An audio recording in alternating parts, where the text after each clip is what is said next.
Hindi po makumbinsi yung ating mga mamamayang Filipino. Basahin natin yung mga reactions po. Itong Pulse Asia, sinisira niya yung credibility niya. Malamang hindi na siya kasama sa paniniwalaan ng ating mga mamamayang Filipino, just like yung isa pang survey firm. Itong yung kay Malutikia, publiko siyata yun. Isa din yun. Ito naman po yung bago naming product na binibenta online. iGlow Serum, whitening po siya. Tingnan ninyo yung epekto sa aking anak na architect before and now. Yung mga inquiries po ninyo, dumiretso na lang kayo sa kanyang Facebook account, Riz Maravillas. Ito po mga kababayan, si Dante Maravillas po. Dito muna tayo sa Joke Time before natin pag-usapan ditong pagtaas ng trust rating ni Sara Duterte. Yung mga imposible po na mga results ng survey nangyayari na ngayon. Talagang hindi mo na po maintindihan ng mga surveys ngayon. Una, sabi mataas yung performance ni Sara Duterte. Saan ka pulutin yan? Wala mang ginagawa, mataas yung trust, performance rating. Saan na kinuha? Baka sa China nag-survey. Ngayon naman, yung trust rating daw, mataas. Talagang pinatunayan na po ng False Asia Survey. Ang nag-survey po, False Asia. Kaya, hindi ka panipaniwala po. Talagang false. Nag-react yung ating mga kababayan sa bagong survey ng Pulse Asia. Talagang hindi makumbinsi po kasi kitang-kita po ang salamangka. But before that mga kababayan, dito muna tayo sa Joke Time. Padala ni Juben Villaluz ng Karamuan, Catanduanes. Taga rito sa amin, taga Bicol. Isang araw, napagalitan ng kanyang amo yung kanyang katulong. Reklamo ng amo, mabilis daw maubos yung toothpick nila sa bahay. Sabi ng amo, bakit ba ang bilis maubos ng toothpick natin dito sa bahay?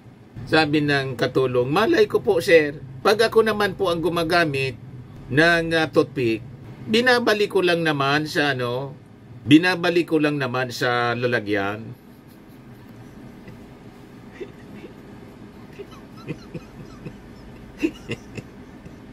Yung mga ginagamit ng amo niya na toothpick pala, ginamit na ng katulong, binalik lang.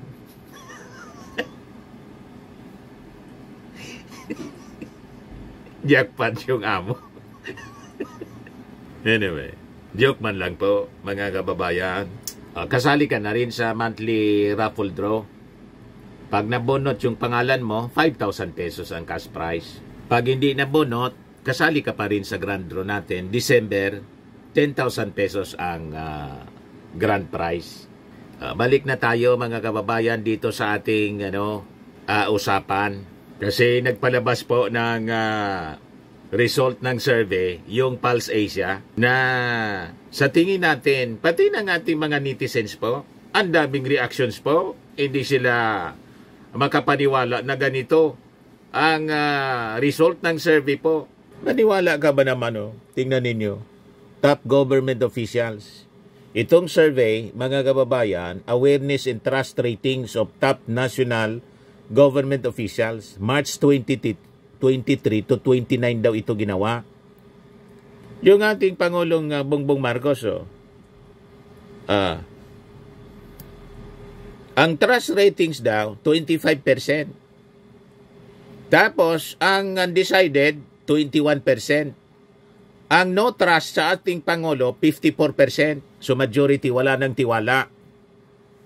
Yun ang pinalalabas nila. Si Sara Duterte po, 61% daw ang trust rating. Tapos, ang distrust sa kanya, 16%. Maniwala po sa ganyang mga survey po, sabi ko sa inyo, may unseen power po talaga na nasa likod nitong mga surveys. Tama yung mga duda po natin at tama din yung mga duda po ninyo. Tapos si Cheese Escudero, ang trust ratings ni Chis Escudero, 38%. 20% yung distrust. 41% yung undecided. Si Martin Romualdez, 14% yung trust rating. Ang distrust niya, 57%. Undecided, 30%. Malamang mga kababayan ang pundo para gawin ang survey, China. Ano tingin ninyo po mga kababayan? Yung mga survey firms po, may mga nagpupundo niyan kung sino ang mga interesado na magpa-survey. And alam na ninyo kung ano ang objective. Mind setting po. Mind conditioning. Yan kalalabas pa lang na balita. Just in, among the 4 highest ranking national government officials in the Philippines, only Vice President Sara Duterte received a majority approval ratings from Filipinos with at least 61% expressing trust in her. Sabi po sa latest survey ng Pulse Asia.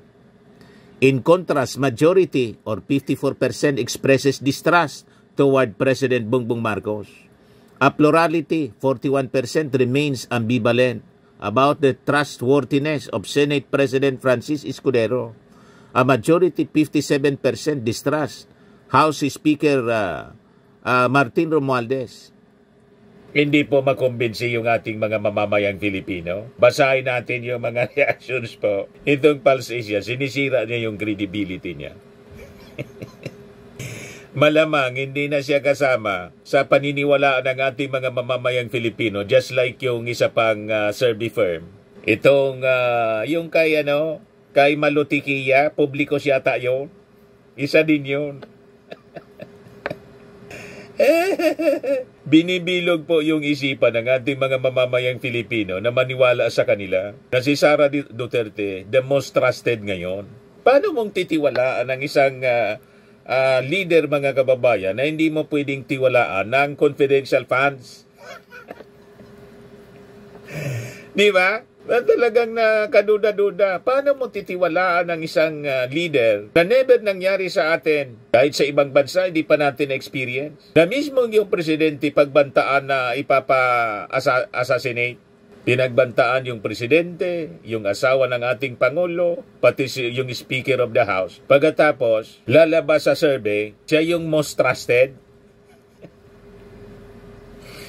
Di ba lukuhan na to, mga kababayan? Lantaran na pangluloko sa ating mga mamamayang Filipino. Lumalabas, napakasama na ng pag-uugali ng mga Filipino ng pinagtitiwalaang tao. Hindi mo mapagkatiwalaan ng confidential funds. Hindi may paliwanag po kung paano ginamit ang 125 million, 600 million nga po, ang total na under question. Tapos nagbanta sa ating Pangulo, mataas pa rin yung trust rating. Saan ka pulutin yan?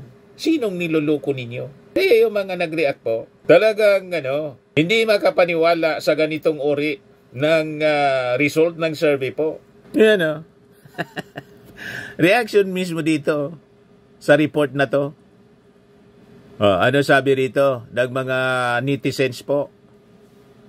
This is insanity, plain and simple. Arap-arapan po na panluloko sa ating mga mamamayang Filipino. This is insanity, pure and simple.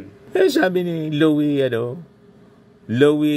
Madlang Bayan, sabi ni Tirso Alicante Gliponio, false Asia is indeed consistent. Consistent daw po yung false, hindi na false. False Asia. Hindi sila maniwala. Kahit anong gawin ninyong survey pa ganyan po, kasi kitang-kita naman kung sino yung mabuti at masama. Ibig bang sabihin, napakarami na dito sa ating mga kababayan, mas na kinakampayan yung masama kaysa sa mabuti.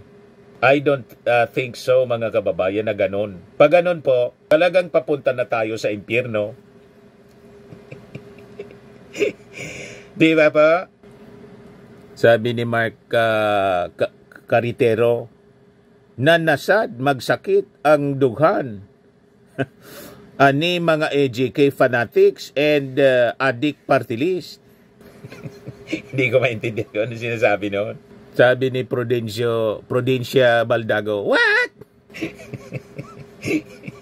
Doon na siya? What? Sabi ni Gladys Palagod, sino kausap?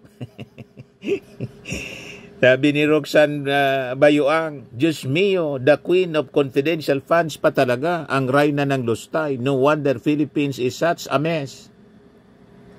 Sabi ni Leonor Dumaliang Estela, ginagago ang Pinoy. Tama na po. Tunay niyong kulay ay kitang-kita. You are brazenly mocking the Filipino people. Hopeless endeavor. Sabi ni Rodel Rael Sitosta, may trust kay Mary Grace Piatos. Sabi ni Tess Agang, enjoy now, iyak later. Sabi ni Lailani Ibanez, mag-survey kayo sa mga loyalista at matatanda, mga magsasaka, 99.9% ang presidente. Huwag kami. Sabi ni Pendineros, mind conditioning, sino ang nag-commission ng survey? Sabi ni Jet Widowson, hoy, maya naman kayo, saang planeta kayo nag-survey? Malamang sa impyerno po. Yung natanong, yung mga demonyo. Di ba po, mga kababayan? Sabi ni Melody Bariga Galvez, bot, liars are here. Sabi ni Bong Tolentino, bayad to. Sabi ni Lorenzi Parais, paid survey for DDS. Hindi po makapaniwala sa result ng survey na mas may tiwala pa yung mga tao na natanong kay Sara Duterte kaysa sa ating Pangulong Bongbong Marcos na nagtatrabaho ng matino. Imagine, nagtiwala yung mga tao sa wala mang ginagawa. Hindi man magserbisyo sa ating mga mamamayang Pilipino. Maniwala ka sa ganon. Pag naniwala ka sa ganon, mga kababayan, may diferensya na yung ulo mo. Tama ba?